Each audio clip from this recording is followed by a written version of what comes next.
नमस्कार दोस्तों। तो आज हम कंटिन्यूएशन पैटर्न्स के बारे में पढ़ेंगे। पिछली वीडियो में हमने रिवर्सल पैटर्न्स के बारे में पढ़ा था। रिवर्सल पैटर्न का मतलब हो गया अप ट्रेंड में है, पैटर्न बना, स्टॉक रिवर्स हो गया।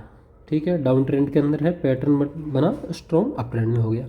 आज हम पढ़ेंगे कंटिन्यूएशन पैटर्न। कंटिन्यूएशन जैसे नाम से हमें पता लग रहा है, मार्केट अप ट्रेंड के अंदर था, एक पैटर्न बनेगा और अप ट्रेंड में ही रहेगा। मार्केट डाउन ट्रेंड में है, एक पैटर्न बनेगा और डाउन ट्रेंड के अंदर ही चला रहेगा। तो सबसे पहले हम आज की इस वीडियो में सिर्फ ट्रायंगल्स को कवर करेंगे। ट्रायंगल्स चार तरीके के होते हैं। पहला होता है सिमेट्रिकल, दूसरा होता है असेंडिंग, तीसरा होता है डिसेंडिंग और चौथा होता है ब्रॉडनिंग।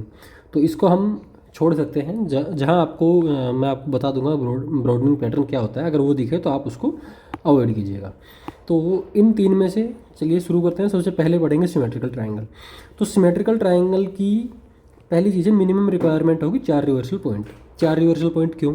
क्योंकि हमें 2 ट्रेंड लाइन्स ड्रॉ करनी है। जैसे आप नाम से देख पा रहे हैं, ऐसा पैटर्न है, 2 ट्रेंड लाइन हमें ड्रॉ करनी है। एक ट्रेंड लाइन के लिए हमें 2 रिवर्सल पॉइंट चाहिए। तो क्योंकि 2 ट्रेंड लाइन ड्रॉ करनी है तो हमें 4 रिवर्सल पॉइंट की ज़रूरत होगी। ये चीज़ क्यों मेंशन की गई? ये चीज़ इसलिए मेंशन की गई कि हो सकता है ऐसे कोई ब्रेकआउट आ जाए, हम उसको सिमेट्रिकल पैटर्न नहीं कहेंगे, हमें 4 रिवर्सल पॉइंट चाहिए, 1 2 3 4। उसके बाद अगर हो सकता है वो 4 के बाद ही ब्रेकआउट दे दे। जैसे कि यहाँ हो सकता था कि यहाँ से सीधा ब्रेकआउट आ गया, या फिर हो सकता था कि 6 के बाद ये 7 बनाता, यहाँ एक 8 और 9 में ब्रेकआउट देता। तो उसके बाद में कितने भी हो सकते हैं, 4 हमें चाहिए ही चाहिए। दूसरी चीज़, time limit for triangle resolution. Time limit का मतलब क्या हो गया? अब हमें ये पता है, हमें 4 पॉइंट मिल गए, 1 पॉइंट, 2 पॉइंट, 3 पॉइंट, 4 पॉइंट। इन चारों को हमने मिलाया तो 2 चीज़ आप देखना, एक इसको बोलते हैं बेस। बेस का मतलब होगी जो जहाँ से पैटर्न शुरू हुआ, जैसे 1 और 2। तो ये जो वर्टिकल लेंथ हो गई, इसको हम बोलेंगे बेस। इस बेस का यूज़ क्या होता है वो हम आगे देखेंगे।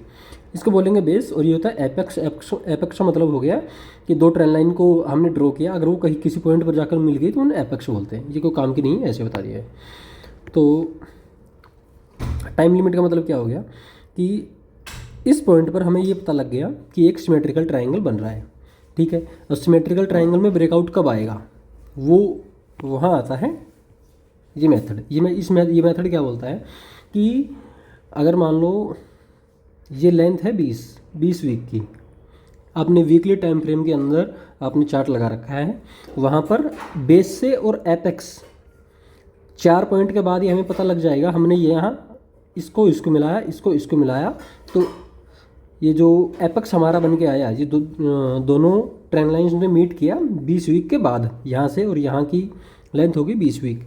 तो फॉर्मूला क्या बोलता है, ये मेथड क्या बोलता है कि 2/3 का मतलब क्या होगा, 2/3 इंटू 20, या फिर 3/4 of the horizontal width of the triangle, यानी या तो 2/3 या 20/3। ठीक है, ये कितना आ गया, 40 3 13 वीक में। इसके हिसाब से अगर हम देखें तो कहीं ना कहीं 13 वीक के आसपास, 13-14 वीक के आसपास ब्रेकआउट आएगा। और इसके हिसाब से हम देखें तो इसको डिवाइड करते हैं अगर हम 20 से, तो 12-13 वीक, वही 12-13 वीक के आसपास आ गया। तो ये इसलिए ज़रूरी है क्योंकि हो सकता है कि 4 एपेक्स हमारा, ये जो बेस और एपेक्स की दूरी है 20 वीक, और 4 के बाद सीधा यहाँ ब्रेकआउट आ गया 10 वीक में ही। तो हमें एक ये पता लग जाएगा कि हो सकता है ये फेल्ड ब्रेकआउट हो सकता है यहाँ पर मार्केट हमें फंसाने की कोशिश कर रहा हो। तो अच्छा ब्रेकआउट कहाँ होगा, अच्छा होगा इसकी अगर लेंथ 20 है तो कहीं ना कहीं 13-14 वीक में अगर ब्रेकआउट आता है तो हम ये मानेंगे कि सिमेट्रिकल ट्रायंगल का ब्रेकआउट आ रहा है और ये ब्रेकआउट सस्टेन होगा, इसकी प्रोबेबिलिटी ज़्यादा है। तो एक एग्जांपल है, जैसे कि ये एक 18 वीक का पैटर्न बना, तो 13वीं वीक के अंदर, ठीक है, यहाँ ब्रेकआउट आया। उसके बाद है इम्पोर्टेंस ऑफ वॉल्यूम, कि अगर ये पैटर्न बन रहा है तो इसमें इस एरिया के अंदर जहाँ पैटर्न बन रहा है यहाँ पर वॉल्यूम क्या होगी। जैसे जैसे पैटर्न बनता जाएगा वॉल्यूम गिरती जाएगी। ये चीज़ याद रखनी है आपको। क्यों? क्योंकि पॉइंट ए से पॉइंट बी तक गया तो ये अप ट्रेंड के अंदर था, तो लोग इसमें ट्रेड कर रहे थे, तो वॉल्यूम्स आ रही थी। जैसे ही नीचे गिरना शुरू हुआ और अपने प्रीवियस हाई को ब्रेक नहीं किया तो ये कंसोलिडेशन में चल गया। जितने भी पैटर्न्स होते हैं वो मोस्टली कंसोलिडेशन के अंदर ही बनते हैं। तो जैसे ही कंसोलिडेशन के अंदर गया, लोगों का इससे ध्यान हटा और वॉल्यूम कम हो गई। दूसरी चीज़, good volumes on closing. Closing का क्या मतलब हो गया कि अगर ब्रेकआउट आया तो पहली चीज़ तो गुड वॉल्यूम्स पे आना चाहिए और दूसरी चीज़ क्लोजिंग बेसिस पे होना चाहिए। इसका मतलब ये पैटर्न है और ये ना हो कि कैंडल यहाँ एक वीक बने और कैंडल यहाँ बन जाए। इंट्राडे बेसिस पे नहीं तोड़े, बल्कि एक अच्छी कैंडल बने जहाँ क्लोजिंग यहाँ पर हो, ठीक है। और मोर इम्पोर्टेंट ऑन अपसाइड। इसका मतलब क्या हो गया कि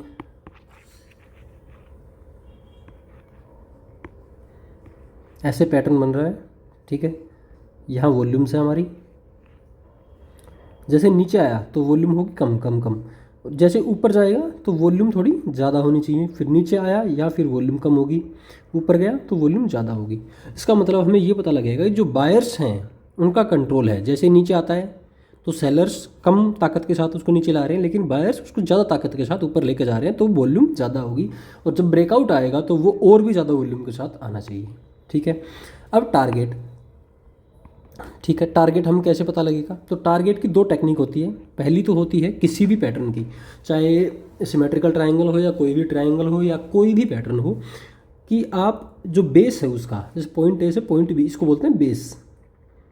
जहाँ से पैटर्न शुरू हुआ उसके आप ये जो हॉरिजॉन्टल विड्थ है इसको काउंट कीजिए और जहाँ ब्रेकआउट आता है उसको जोड़ दीजिए। तो जैसे कि ए बी की अगर वैल्यू अगर 10 है तो पॉइंट सी की जो वैल्यू होगी उसको हम 10 में, उस पॉइंट सी में 10 को जोड़ देंगे और वहाँ पर हमारा डी जो है वो टारगेट निकल के आ जाएगा। दूसरी चीज़ क्या है? दूसरी चीज़ है कि हमारे पास ये एक लाइन यहाँ जहाँ पर ब्रेकआउट आ रहा है, इस लाइन या इस लाइन को या एपेक्स को, बी पॉइंट को और सी हम एपेक्स मान लेते हैं, बी और सी को हम जोड़ के एक पैरेलल लाइन ड्रॉ करेंगे। जो हम चैनल ड्रॉ करते हैं वो हम चैनल ड्रॉ करेंगे, जिसका एक पॉइंट होगा सी और दूसरा पॉइंट जहाँ भी आएगा वो डी पॉइंट जहाँ भी होगा वो इसका टारगेट होगा। तो आई होप आपके इसका टारगेट दोनों तरीक़ों से निकालना समझ में आया होगा। उसके बाद है असेंडिंग ट्राइंगल। असेंडिंग ट्राइंगल जैसे नाम से ही दिख रहा है, उसके अंदर और इसके अंदर डिफरेंस क्या होगा कि वो था ऐसे, और इसमें क्या है कि जो अपर लाइन है वो एक ओरिजेंटल लाइन होगी। यह अपर लाइन एक स्लोपिंग लाइन थी और नीचे की लाइन भी स्लोपिंग लाइन थी। इसमें क्या है, अपर एक ओरिजेंटल लाइन होगी या स्लोपिंग होगी तो थोड़ी कम, मतलब एक ये हो गया और एक ये हो गया और एक ये हो गया, ये थोड़ी स्लोपिंग है लेकिन ये बहुत ज़्यादा स्लोपिंग है।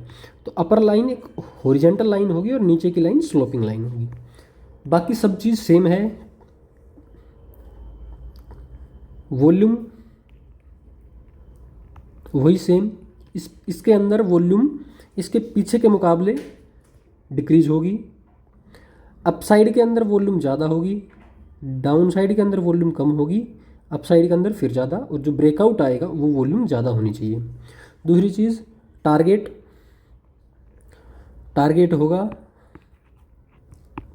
इस बेस को हम पकड़ेंगे ए बी को और सी में जोड़ देंगे। सी जितना भी है यहाँ, मान लो इसकी वैल्यू 10 आई तो c plus 10 is equal to d, d आपका टारगेट हो जाएगा। ये एक एग्जांपल है, ये असेंडिंग ट्राइंगल है तो ये एक ओरिजेंटल लाइन होगी और ये एक स्लोपिंग लाइन होगी। मेजरिंग टेक्निक जो हमने देख ली कि कैसे हम टारगेट मेजर करेंगे, और ascending triangle at the bottom.